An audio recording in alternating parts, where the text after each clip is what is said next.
Vamos falar de política atual, né? Na gestão do presidente Lula, porque ele teve hoje no Paraná para a posse de Enio Verri como diretor-geral brasileiro da Itaipu Binacional.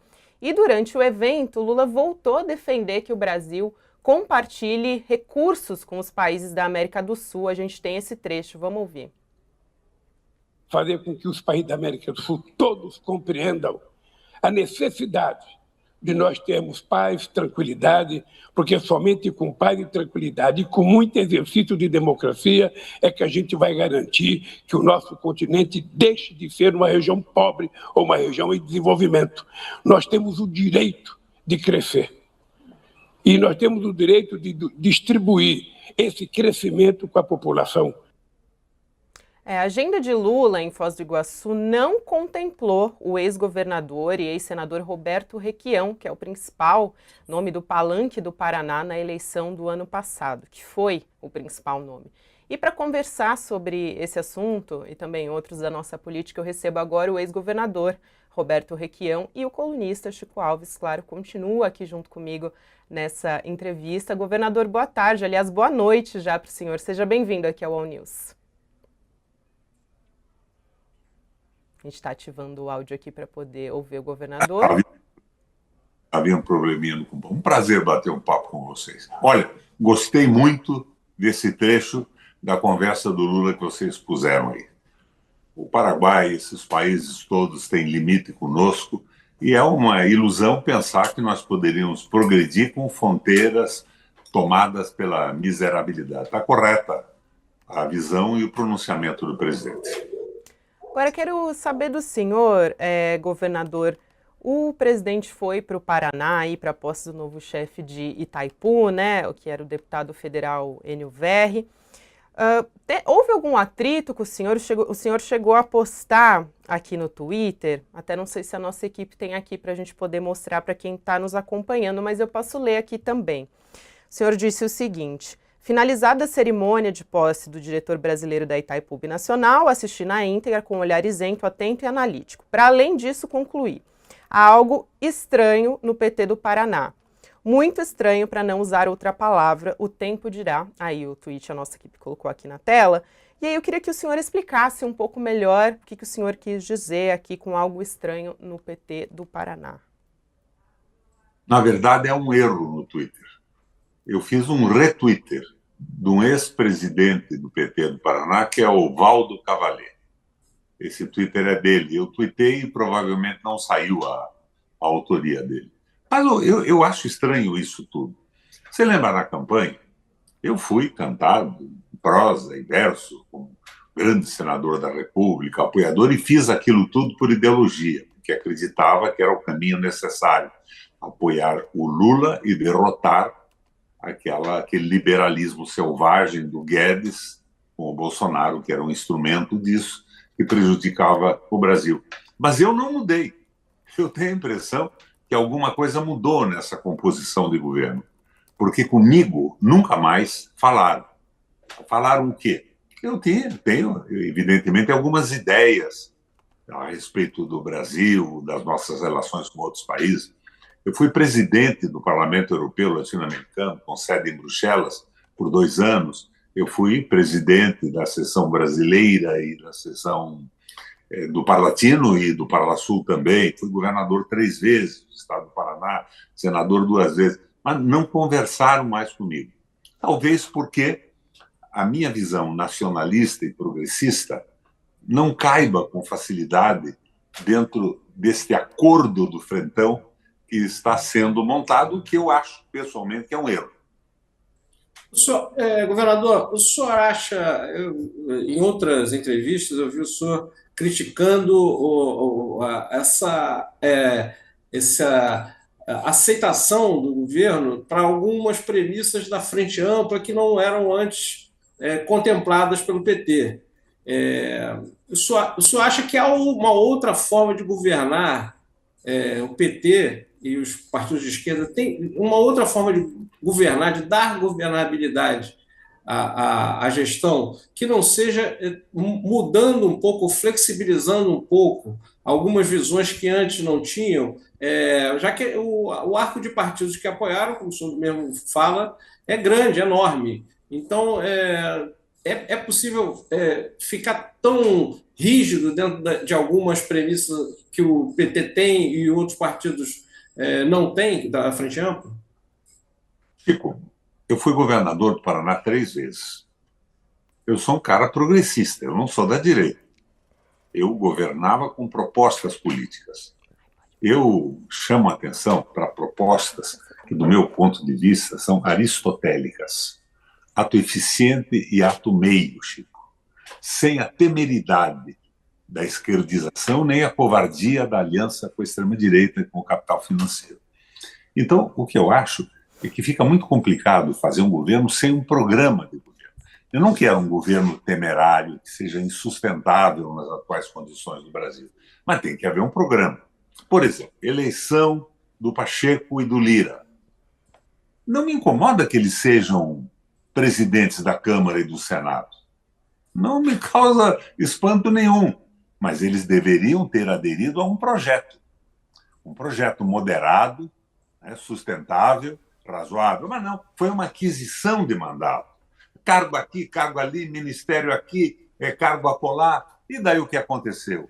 Nós estamos nesse impasse dessa loucura do Banco Central, com esses juros que são os mais altos do planeta Terra hoje, completamente equivocados, absolutamente contrários ao que fazem países como os Estados Unidos e a China, que estão viabilizando o crescimento econômico razoável. Mas por que está acontecendo isso? Porque não houve um acordo programático. Não precisava ser um exagero. Não precisava ser o meu sonho, que faço política desde criança, pensando em melhorar o mundo e modificar as coisas no país, na minha cidade, no meu estado e no país inteiro. Mas, logo depois, o Lira e o Pacheco se manifestam a favor da independência do Banco Central, com juros de 8%, juros na taxa Selic de 14,75% ou 14,82%, como parece que está hoje, impedindo o desenvolvimento do país. Se manifestam a favor da privatização da Eletrobras, da Petrobras, Banco Central independente. Ora, a França estatizou o sistema energético totalmente, recentemente, fim do ano passado. Energia nuclear, energia elétrica, energia de qualquer forma produzida no país. A Alemanha fez a mesma coisa, estatizou tudo, porque isso não pode se transformar num chupa-cabra do país, que prejudica, inclusive, a iniciativa privada. Preços absurdos prejudicam o desenvolvimento, o emprego e o crescimento das empresas. Esses erros todos não deviam ter sido repetidos. Talvez por isso estão me achando mais ou menos um cara inconveniente agora. Mas, Chico, dá uma olhada no Google, os meus pronunciamentos no governo do Lula e da Dilma. Eu não mudei nada. Talvez eles em função da companhia que privam hoje. Não é a minha. O senhor mencionou aí os cargos do novo governo, e aí eu quero recuperar uma fala do senhor lá nos primeiros dias do ano, né? O senhor disse que negou uma boquinha de luxo no Conselho de Itaipu que lhe foi oferecida. E aí eu pergunto para o senhor se em algum momento, governador, o senhor ficou chateado, esperava que recebesse algum cargo, alguma posição estratégica nas pastas, nos ministérios do governo federal? O senhor esperava um apoio maior de Lula depois das eleições? Gabriela, você não me conhece, você não é do Paraná. Eu fui presidente do Parlamento Europeu Latino-Americano. Quero dizer a você que isso é mais importante que ser presidente da República no Brasil. São 45 países. Eu fui presidente da seção brasileira do Parla-Sul e do Parla-Latino. Eu fui governador do meu estado 3 vezes. É claro que eu esperava uma abertura de diálogo. O Lula havia me telefonado tempo antes e disse que em 10 dias eu vou ligar para você vir a Brasília, eu quero sentar com você, a Gleisi, para a gente discutir política. É isso que eu quero. Eu quero, do governo do Lula, compromisso de campanha que nós assumimos em comum. Eu quero a Petrobras de volta para o Brasil, Gabriel. Você sabe que lá atrás, e não muito atrás, a Petrobras era responsável por 80% dos investimentos do país, e nós precisamos dessa máquina de investimento para retomar o crescimento econômico. Como é que nós podemos admitir que a Eletrobras seja entregue quando a França e a Inglaterra estão estatizando, porque verificaram a rigorosa impossibilidade disso ficar na mão do capital privado? E as leis trabalhistas? Veja bem, eu já fui advogado trabalhista muito tempo da minha vida. Tinha erros na CLT. Eu acho, por exemplo, que uma pequena empresa não pode ter os mesmos gravames de uma grande empresa que tem monopólio de marca, de patentes e tudo mais. Precisávamos ter aí uma legislação diferenciada. Quando eu fui governador do meu estado, Gabriela, eu baixei o ICMS para as empresas pequenas de 18% para uma média de 2,5%. E as microempresas eu zerei, impostos estaduais eu zerei. E tive um desenvolvimento fantástico. Eu peguei uma Copel quebrada, que estava sendo privatizada pelo governo que me antecedeu, e moralizando a Copel, saí de um prejuízo no primeiro ano de 340 milhões, no ano que me antecedeu, para 1,4 bilhão logo no segundo ano.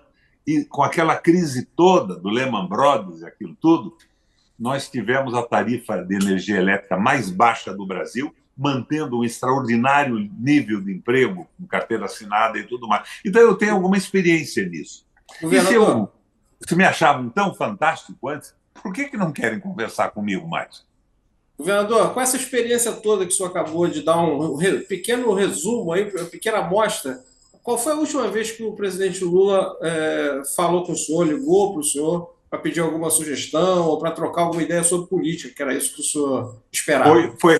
Foi esse telefonema que ele me deu antes de tomar posse, no fim do ano passado. Ele disse: em 10 dias eu quero ligar para você vir a Brasília bater um papo. Ou seja, depois de eleito, não. Talvez tenha sido esse o problema do PT. O Lula quer conversar com o Requião, ele entrou ontem no PT, o que foi isso? E depois veio essa história toda, esses ministros complicadíssimos. Eu fico horrorizado com as posições do ministro das Minas e Energia. E a tal frente ampla acaba introduzindo gente que aqui no Paraná, por exemplo, estavam apoiando a privatização da Companhia de Energia Elétrica, o pedágio que proporcionou o maior escândalo do Brasil, foram 10 bilhões de reais de roubo em cima de degraus de obras que não foram construídas e que implicaram em aumento da tarifa. Mas, governador, ele não mandou recado para o senhor? Não mandou nenhuma mensagem para o senhor finalizando algum encontro? Até o dia em que depois da posse, eu não fui nem convidado para participar do grupo de transição, fui ignorado. A minha experiência podia ter servido, pelo menos, para levantar aquele debate, não é? E não fui convidado para a posse. Eu tive que garimpar no dia. Fui a Brasília e tive que garimpar um convite lá, com influências de telefone. Esqueceram que o Roberto Requião existia. Mas, durante a campanha, eu lembro que em todas as entrevistas do Lula, nas redes de televisão, ele citou o meu nome. E quando ele fiz a minha filiação aqui, ele falou do orgulho que ele tinha de ter conseguido me convencer a entrar no PT. E eu faria tudo isso de novo, eu fiz ideologicamente. Só não posso dizer para você que eu estou contente com o que está acontecendo, porque eu acho que estamos cometendo um erro. Nós devíamos ter um programa mínimo de governo. Esse programa deveria ter iluminado a questão do Congresso Nacional. Por que não, repito, o presidente da Câmara e o Lira e o Pacheco, desde que eles tivessem somado com um mínimo de compromissos com o Brasil, que fossem sustentáveis, que não fossem absurdos, mas que não implicasse entregar para o mercado financeiro o país e, de repente, eles saem defendendo o Banco Central independente. Isso não existe no mundo mais, né? Os Estados Unidos,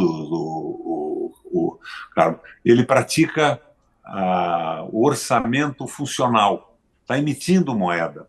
$1 trilhão para levantar um nível tecnológico e criar empregos dentro do país. Não existe mais essa história de Banco Central independente, de limite de despesas. O Estado não falha, é claro. Eu não vou propor para você imprimir dinheiro para jogar fora. Mas vamos fazer o que os outros fazem. Não há quebra de país soberano. A soberania foi para o beleléu. Esse negócio com a Rússia... Sim. Só para voltar a essa história do presidente Lula, sei que o senhor é um político muito habilidoso, não sou paranaense, mas conheço muito bem a história do senhor e sei da representatividade que o senhor teve, inclusive para a campanha do presidente Lula no Paraná, quando estava No concorrendo Paraná. ao caso de governador. Mas eu pergunto para o senhor se arrepende de ter apoiado o presidente Lula? Eu sei que era um momento Não, ali muito importante na nossa democracia, né? Enfim, que era uma eleição absolutamente não. atípica. Absolutamente não, Gabriela. Eu fiz ideologicamente, faria de novo a mesma coisa. Eu só estou fazendo uma crítica da condução do governo, que eu espero que seja um governo de redenção do Brasil, de retomada do desenvolvimento, de presença do Brasil na... Eu vejo coisas positivas, claro que vejo, mas eu estou vendo que na macroeconomia isso não funciona. Por exemplo, de repente o Lula diz que vai aderir à posição do Uruguai do acordo econômico com o Mercosul. Isso acaba com a indústria brasileira. Vão virar de novo aquilo que o Bolsonaro e o Guedes dos Estados Unidos queriam, uma fazenda que as pessoas vão comer 3 vezes por dia. O povo vai ficar favelado, mas vai comer 3 vezes por dia. Mas nós não vamos ter protagonismo na nossa história, no nosso processo civilizatório? Nós vamos comer 3 vezes por dia? Só? Sem emprego, sem indústria? Sem a garantia da soberania? Eu acho que nós estamos resvalando nessas coisas. Eu preferia que fosse melhor. E eu tenho certeza que o melhor é possível. Se o Lula colocar um projeto mínimo de desenvolvimento, de soberania para o país, ele terá o apoio de 90% da população. Governador. Porque nós... Mal. Olha, eu moro numa casa, estou falando aqui do sotão da minha casa. Eu moro numa casa que eu comprei do BNH há 44 anos. Ninguém acredita, né? Fui governador 3 vezes, presidente do Parlamento Europeu, senador 2 vezes. Eu nunca me incomodei com dinheiro. Eu me incomodo geneticamente com a mudança do mundo. Meu pai me formou assim. Governador, o senhor falou que nesse tweet, nesse texto que o senhor retuitou, a fala que há algo de estranho no PT do Paraná. O senhor entrou há pouco no PT. O senhor já cogita sair do partido? Eu acho ainda, Chico, que o PT é o único partido no Brasil hoje. Ele tem uma base popular muito boa. Ele tem uma cúpula que parece que quer poder. Não está, a meu ver, pensando no desenvolvimento do país. É aquela história, vamos garantir a governabilidade, mas sem programa, sem proposta. Eu acho que são erros. E tem gente maravilhosa na cúpula também, não é? Vocês vão verificar que a minha posição sempre foi essa. Eu sempre critiquei a política econômica. Entra no Google aí, você vai ver o Requião falando do governo da Dilma, do Joaquim Levy, do Nelson Barbosa propondo o Banco Central Independente. Foi o PT que propôs essa merda. Não foi ninguém mais nem menos. Então, eu acho que são erros. E eu não estou chamando os caras de corrupto. É a formação econômica deles, esse liberalismo que aprenderam na história das universidades brasileiras, que é um erro, que nunca foi praticado por países de grande sucesso no mundo. Então, eu estou fazendo a crítica na esperança, já que eu tive tanto crédito nacional na campanha, de que eu possa influir um pouco para melhorar o desempenho e a performance do nosso governo. E o PT é o meu partido hoje. Governador, agora, eu quero agradecer. Meu partido, Gabriela, não tem candidato a prefeito de Curitiba, não tem candidato a prefeito de São Paulo. O Boulos é uma boa, mas não tem candidato a prefeito do Rio de Janeiro e não tem de Belo Horizonte. O que é isso? Governador, eu quero agradecer a presença aqui do senhor, mas só para arrematar aqui a nossa conversa, que a gente precisa encerrar, o que eu entendi aqui também de todos esses posicionamentos do senhor, para além do plano de governo, que o senhor acredita que deveria existir, o senhor acha que faltou gratidão a Lula também, né? É a última pergunta que eu faço para o senhor, vou pedir só para o senhor ser conciso, porque a gente já está em cima da hora. Faltou gratidão a Lula? Não, isso não quero saber de gratidão em política. Eles não me devem nada, eu não devo nada a eles. Eu apoiei todos, a Dilma, o Lula naquela prisão absurda que ele sofreu, tudo ideologicamente, pensando no país. Não estou cobrando coisa alguma, eu cobro compromisso de campanha. Eu cobro mudanças necessárias para o Brasil. Moderação, mas sem a traição de acordos com o capital financeiro. Eu acho terrível um governo com 37 ministérios. Me perdoa a franqueza. O presidente da República, de repente, não sabe nem o nome dessa gente toda. Governador Roberto Requião, quero agradecer mais uma vez o senhor pela sua presença aqui, pela ótima conversa. Um abraço, seja sempre bem-vindo aqui ao All News. Gabriela, que a Nossa Senhora da Aparecida lhe proteja. E a você também, Chico. Um abraço aos dois. Até mais.